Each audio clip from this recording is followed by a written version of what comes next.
Это тема дня. Эфир сегодняшний продолжаем. Спасибо, что вы с нами. Законопроект об ограничениях для неопытных инвесторов был принят в Госдуме в первом чтении. Документ подготовили в Центробанке страны.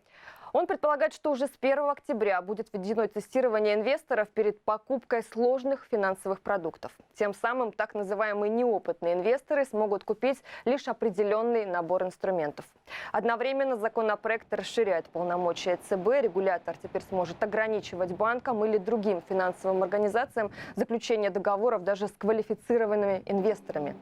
Как сегодня можно понять, что финансовая организация работает на рынке незаконно и куда следует сегодня, чтобы вкладывать деньги, чтобы не прогореть, обсудим все это с гостьей. В студии «Темы дня» заместитель начальника Южного главного управления Банка России Алла Храпунова. Алла Владимировна, здравствуйте, я вас приветствую. Алла, здравствуйте.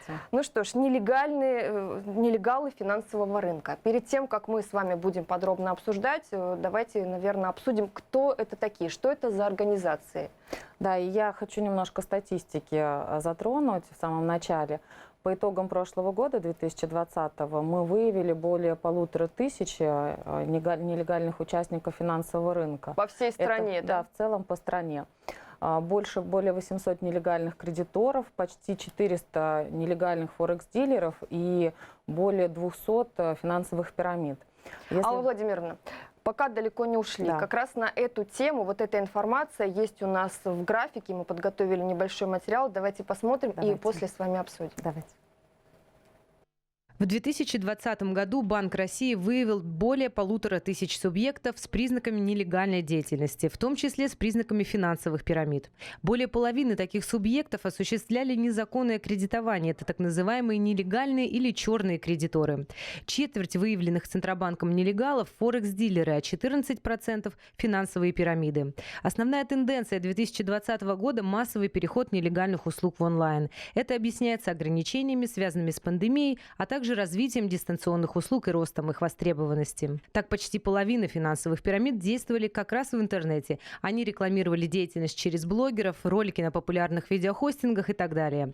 Большинство нелегальных форекс-дилеров привлекали клиентов с использованием мессенджеров, Skype и IP-телефонии. Почти 30% участников, предлагавших услуги на рынке Форекс, позиционировали себя как зарегистрированные за рубежом, а такие организации не поднадзорны Банку России и находятся вне зоны российского регулирования. Что касается черных кредиторов, то их количество, наоборот, сократилось, отмечает регулятор, и это тоже из-за ограничений, связанных с пандемией. Для пресечения деятельности нелегальных участников рынка и их сайтов Банк России направляет информацию обо всех выявленных фактах в правоохранительные органы, налоговую службу, ФАС России и Роскомнадзор. Алла Владимировна, вот информация, как раз по информации, собственно, ЦБ мы составили эту графику. О чем это говорит? Цифры, насколько больше стало таких нелегальных организаций у нас по стране? Вот тенденция 2020-го в онлайн, большинство из них ушли, да? Давайте обсудим подробно. Очень полная справка и очень емкая. В целом, по итогам 2020 года, в целом по стране сократилось количество выявленных нелегальных участников финансового рынка. Но мы объясняем это пандемией. Все мы понимаем и знаем, что были закрыты офисы, были ограничения по передвижению. И именно поэтому мошенники, они всегда очень четко следят за тенденциями, пожеланиями клиентов потенциальных. К сожалению, и, конечно, да, четче, чем все остальные. Да, и, конечно, все мы уже привыкли к тому, что на диване очень легко можно получить любую услугу, даже государственную. Все органы сейчас дали возможность такого дистанционного. Именно поэтому и наши нелегалы, которых мы фиксировали, как уже правильно вы отметили, перешли в онлайн-среду. И начали искать другие доступы к своим клиентам потенциальным. Это мессенджеры, это блогеры. Мы видим такую тенденцию, что, например, привлекают внимание потенциальных клиентов своих мошенники через блогеры. Очень такая тема, конечно же, опасная, потому что блогерам привыкли доверять. И когда на их страницах видят рекламу каких-то компаний. Большинство, конечно, ведутся, да, на такую информацию. Да, конечно, начинают доверять. Начали мошенники использовать очень узнаваемые темы и тезисы. Ну, например, Криптовалюта, предлагает, например, инвестировать в криптовалюту, или же публикуют вот в сети интернет очень яркие, интересные рекламные такие акции, компании. Например, рассказывают, как легко заработать, получить квартиру, машину. Рекламу рассказывают про финансовые организации, известные личности. Это тоже такая тенденция прошлого года, на что мы обращали внимание. Но в целом, конечно же, по сути, нелегальные услуги на финансовом рынке остались теми же. Это нелегальное кредитование, то есть предоставление денег без наличия лицензии на это, и привлечение средств по принципу финансовой пирамиды. Единственное, что финансовые пирамиды сейчас тоже ушли в онлайн, и начали появляться такие очень яркие картинки, которые, например, предлагают инвестировать в развитие фармацевтики, медицины. Что значит просто картинки? Это значит, что на самом деле за этими картинками сложно получить какую-то более подробную информацию о бизнес-проектах, в которые предлагается инвестировать денежные средства. Но, что очень важно, по итогам прошлого года люди ищут возможность получить дополнительный доход, более, где-то легкий, потому что, конечно же, определенные финансовые сложности в условиях пандемии терпели многие люди. Алла Владимировна, давайте мы с вами сейчас обсудим, как понять, по каким признакам можно определить, что та или иная организация это как раз является нелегальными, так скажем, финансовыми организациями. Есть у нас еще одна графика, давайте с вами прямо сейчас посмотрим. Это признаки. Вот на первой строчке у нас отсутствие лицензии Банка России, да? Дальше обещание высокой доходности, гарантирование доходности, агрессивная реклама выплаты и средств других вкладчиков, нет информации о финансовом положении и также нет собственных средств и активов. Вот все ли признаки мы обозначили? Именно в такой последовательности они идут? Вот такая пирамидка. Очень хорошо, что несмотря на то, что мы сейчас только финансовую пирамиду обсуждаем, хотя, конечно, нелегальные участники финансового рынка представлены большим спектром оказываемых услуг, но самым главным является отсутствие лицензии Банка России. Ее проще всего проверить, да? Да. Как это проще всего заходите на сайт Банка России, и там размещены реестры всех легальных участников финансового рынка. Это и участники микрофинансового рынка, и форекс-дилеры, и брокеры, и, конечно же, кредитные организации. Зайти туда очень несложно, занимает совсем короткий промежуток времени, но таким образом... Это первое, что нужно сделать. Конечно. Да? Таким образом вы будете защищены от внимания нелегальных участников. А что из этих пунктов сложнее всего проверить и каким образом это можно сделать? Вы знаете, на самом деле проверить все можно и достаточно легко, но это нужно сделать. К сожалению, сейчас мы фиксируем у людей нежелание остановиться и проверить.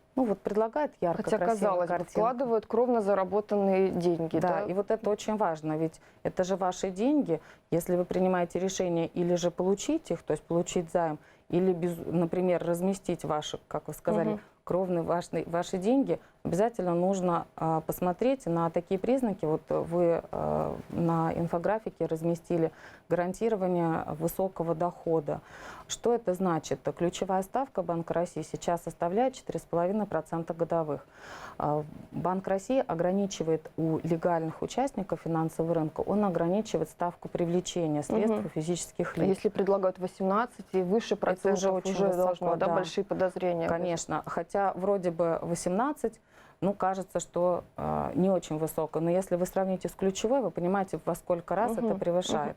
Если предлагают 50 и 60% годовых, это практически нереально. К примеру, как проверить выплаты средств других вкладчиков? Вот эту строчку. Эта строчка проверяется, конечно же, уже впоследствии. Но вот смотрите, что очень используют очень часто мошенники. Они предлагают привести с собой друга, приятеля или кого-нибудь. За это предлагаются дополнительные бонусы, дополнительные надбавки. Вот уже тут нужно задуматься, раз предлагают привести в эту организацию... Пирамида или это в чистом виде? Конечно. Значит, уже за счет нового клиента будут выплаты и вам. Еще есть такой аспект страхования, тоже используют такой тезис. Мы очень все привыкли к тому, что наши вклады в банках застрахованы государством, агентство по страхованию вкладов. Очень важно, что вклады – это только кредитные организации, и страхование государственное, это агентство по страхованию вкладов, тоже только в кредитных организациях. Но иные участники финансового рынка, особенно финансовые пирамиды, очень эксплуатируют эту тему, и они даже иногда размещают на своих рекламных объявлениях, проспектах застрахованы, сбережения застрахованы. Вот будьте тут аккуратны, даже делают ссылку на страховые организации.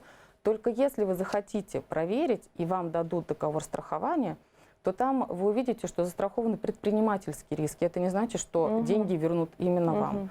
Тоже такая тема эксплуатируется. И, конечно же, очень важно проверять, куда инвестируются денежные средства той организации, которая предлагает вам вложить в ее проекты деньги. Достаточно часто, если вы зададите эти вопросы, вам ничего не покажут и не дадут. И вот то, что вы говорили о финансовом состоянии, информацию вы не получите. Вы знаете, еще тенденции прошлого года мы еще отмечаем анонимность мошенников. Что это значит? Невозможно найти их контакты, номера телефона, адрес электронной почты и даже очень часто сайта.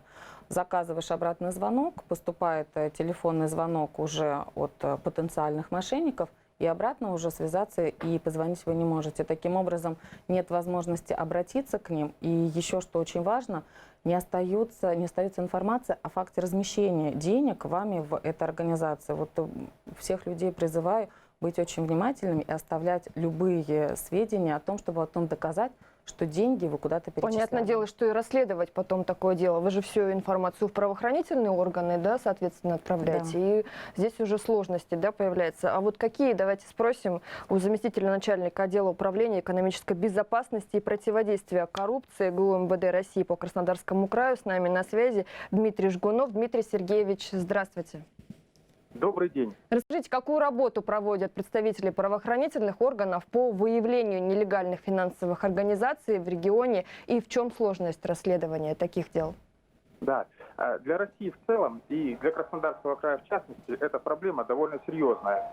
Ведь в сегодняшних непростых экономических условиях сбережения и вложить их под максимально высокий процент, зачастую не задумываясь о рисках, которые могут нести подобные вложения. Это стимулирует деятельность недобросовестных финансовых компаний, которые мы называем финансовыми пирамидами. Грамотно построенная финансовая пирамида может просуществовать достаточно долго, до нескольких лет.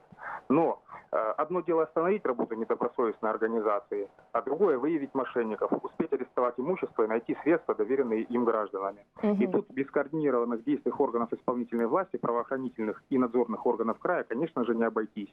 В этих целях Главным управлением МВД России по Краснодарскому краю организован комплекс мероприятий, направленных на выявление и пресечение правонарушений и преступлений, связанных с нелегальной деятельностью на финансовом рынке.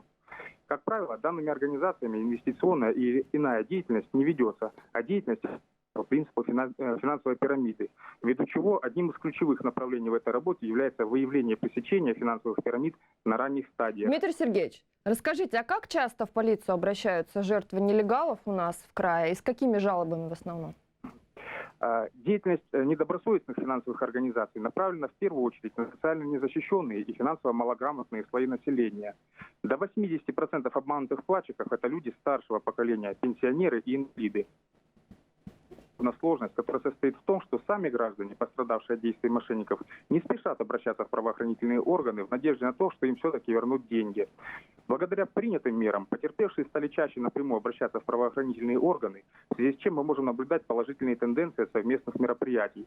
Так, в настоящее время в производстве следователей органов предварительного следствия края находится уже 14 уголовных дел, возбужденных по фактам осуществления недобросовестной финансовой деятельности на открытом рынке. Дмитрий Сергеевич, спасибо вам за информацию.